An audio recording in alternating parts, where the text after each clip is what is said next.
Hey guys, do you still remember me? Kasi kung hindi, stop ko na itong vlog na to. Hindi, nagtampo. Anyway, alam ko naman dapat kayo magtampo dahil ang tagal kong hindi nag-video and ang dami kong promises last year. But again, promises are meant to be broken. Charot. Hindi, kasi last year ang dami kong sinabi na mag-vlog na talaga ako, mag-vlog na ako. But I couldn't find the drive to do vlogging again. Kung mapapansin nyo, kung pina-follow nyo ako sa social media sites ko like Facebook, Instagram, mas active ako doon compared to YouTube. But now, this year, I'm in my YouTube era again. I can feel it. Charot. Pero anyway, promise yan guys. Ito na naman ako. Ayoko na mag-promise pala. Ayoko na mag-promise kasi baka hindi ko na naman siya mapanindigan. Konting catch-up lang. Kakauwi ko lang from London. I'm thinking about vlogging there, pero mas naisip ko na mag-quality time sa family ko. So, okay, doon kami nagpasko, doon kami nag-New Year, and lagpas 1 month din kami doon. To be exact, I think 1 month and 6 days. And super saya. It's really one of core memories unlocked. Kasi, and it's been 10 years ata since na kompleto kami magpasko dahil yung sister ko, maaga siya nag-abroad, maaga siyang namulat, de charot lang. Nag-abroad siya ng maaga-aga. So, para ever since, hindi kami nakukompleto ng bagong taon at Pasko. And yung 2025, grabe. It's, core memory talaga siya. Napakasaya kasi buong pamilya ko, kumpleto kami sa London. And I was thinking about the vlogging buong stay ko doon, pero I couldn't kasi I just wanted to spend my quality time with my family. And I feel like kung mag-vlog ako doon, mahati yung attention ko kasi nag-vlog ako instead of, taking my time and enjoying it and spending it with them. Sorry ha, kung maingay yung background kasi nandyan si Elio. But, yung travel ko sa UK, I feel like it renewed me. I feel the energy is coming back. I feel like my YouTube era is coming back. Parang there's something in that tour or travel na I feel myself again. Wow. So, I'm feeling alive. I feel so renewed talaga. Pagbalik ko dito ng Canada, I feel ang dami kong nilulook forward this year, but it's more on to be healthy sa sarili ko. Actually, meron kayong bagong dapat abangan sa channel ko. One of those is yung autism journey namin with Calvin. I don't think na i-share ko na sa inyo talaga ng transparently about Calvin's condition. But yes, Calvin has autism spectrum disorder. And isa yun sa mga bagay kung bakit medyo struggling talaga ako last year. Kasi I feel like ang hirap, But now, malayo na, pero malayo pa. Alam nyo yan sa mga autism moms. I think marami makaka-relate sa akin dito. But, gagawa tayo ng separate video for that. But, in today's video, yes, I'm back to vlogging. And nagmamadali na ako dahil aalis kami. Update ko kayo later again. Okay? Hey guys, so update. Ayan, naputo lang ating chikahan dahil nagmamadali kami kanina. Dahil magkikita kami nung mga friends ko dahil bibigay ko ang aking mga ayuda from UK. Well, small lang naman siya, small things. Pero ayun, magka-catch up lang din kami. Eh, nagpa-drop off na kay daddy. Dapat magdadrive ako, pero parang tinatamad ako mag-drive. As since, la-library na lang din sila, so hatid na lang muna nila ako.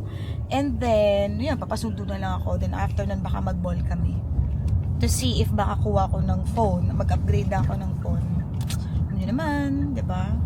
God will provide. So, ang gastos natin parang January pa lang pero yung gastos ko parang nasa June na, charot. Pero feeling ko kasi parang smart move na rin 'yun dahil hangga't may trade-in value pa yung pera. Hangga't may trade-in value pa yung aking phone, I think it's about time to upgrade kasi 5 years na rin ata yung phone ko. So, yun, naghihingalo na siya. Bago pa siya masira ng tuluyan, upgrade na natin at papalitan na natin. Lapit na kami. Pero nagtataka ako bakit gloomy today.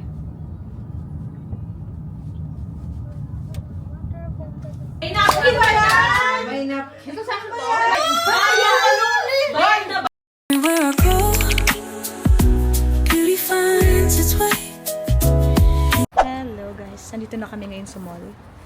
And sana may stock ng phone. Ewan ko, feeling ko it's about time to upgrade. Sige, i-validate natin tong paggastos ko. But yeah, nandito na kami. New year, new phone, ganun. Ito na naman tayo sa kaka-deserve. God will provide. Wait for me. Let's cross the road. It's so cold. Dali, dali, dali. It's so cold. Ooh, lamig.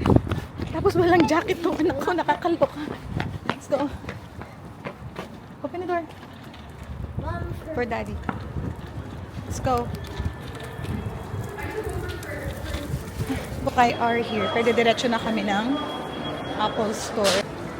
So, ayan. Papunta na tayo ng Apple Store. Grabe. First time ko mag-mall ulit. Ang kala mo, ang tagal, di ba? Namimiss ko talaga yung mall sa London. Kasi sobrang ganda ng mall doon. Ito na. Pasok na tayo. Let's go. Do you have like a promo if I get an iPad and... No? Unfortunately. But the last time I went here, I think it's around 350. I'm gonna go share now. And what was your name? Lavina. Levine. Jayla, nice to meet you. What was your name? Leo. Leo. Nice to meet you guys. Silver. That one? Silver, yeah. Silver. Yeah, I'll go for silver. It's classic. I don't want to go for the... The same with Ate Abby. Yeah. Yeah, we'll check that. So, If you don't mind me asking, how tall are you? I say 6'4". 6'4". Yeah. Imagine the way I'm talking to you, I'm like this. Yeah. Oh, Yeah, yeah. definitely. Whenever I'm wearing shoes, yeah, that little half an inch I think puts me just at 6'4". Oh. So I just put it. Ay, grabe. Napakahirap explain. Medyo na ano ako, na mathematic ako ni Kuya. And then also, What happened to your camera? See? Nabili ko na. Another Boodle of the Year. Unang Boodle ng taon. Grabe. Nakakaloka. January pa lang. Pero parang pang August na yung ating expenses. Anyway, sabi ko nga sa inyo, another series ng God Will Provide. Deserve natin. Wow. Boodle. Grabe yung plot twist natin in today's video. Ang sabi ko kukunin ko lang ay iPhone. Oh my goodness! Tada! Ito yung plot twist natin. Grabe. iPad. Hindi ko na-expect ng iPad. Thank you, Daddy. Gift, Christmas gift niya to. Delayed na. Actually, ano pa ako dito eh. Parang nag-second thought pa ako. Pero, deserve ko to. Ito tayo sa kaka-deserve. Oh my God. Anyway, mag-unbox tayo pag-uwi. So, iPhone lang talaga yung bibilin ko. Pero, pati iPad, nakakaloka. Anyway, update ko na lang kayo sa bahay at mag-unboxing tayo at magko-compute tayo ng mga gastusin. So, we are finally back in the car and nakakaloka talaga. Hindi ba yan yung plot twist naman ng taon natin? Magbumotivate talaga sa akin to makapag-upload na ng videos and mas maging consistent.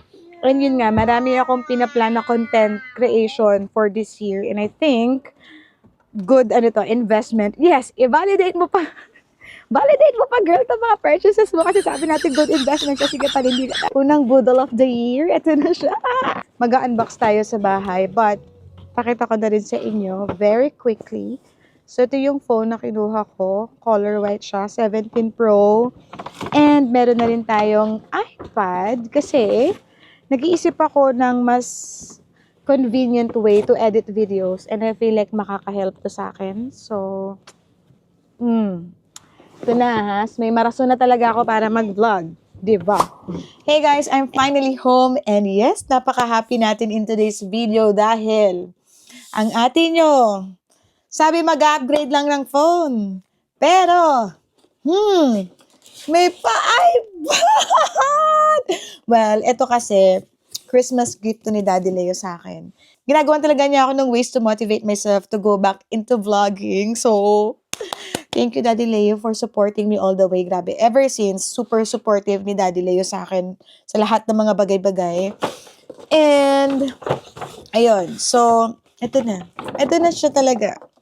Ito na! Finally! Naman, deserve ko naman talaga to. Ako, matipid ako na tao. Very kuripot ako when it comes to gadget. But, every 5 years, nag-upgrade ako ng phone dahil gusto kong ma-maximize yung value ng current phone ko kaysa masira siya totally. At least, meron akong trade-in value. Though, nasa akin pa rin tong lumang phone, pero meron akong 2 weeks to bring it back to them para makuha yung trade-in value. So, i-refund nila sa akin yung amount ng nilabas ko. Ito na naman tayo sa God Will Provide. Kaka-deserve. Pero totoo naman, feeling ko naman deserve ko to dahil hindi naman talaga ako bumibili ng mga big purchase madalas. Parang once in a while ako bumili. Pero Kakabili ko lang ng bag. Kakabili ko lang ng bag sa UK, but I think yun, Christmas gift ko yun sa sarili ko. And ito, another Christmas gift to self. Tapos na yung Pasko, pero Christmas gift pa din. Kasi na-delay to lahat dahil nasa UK kami.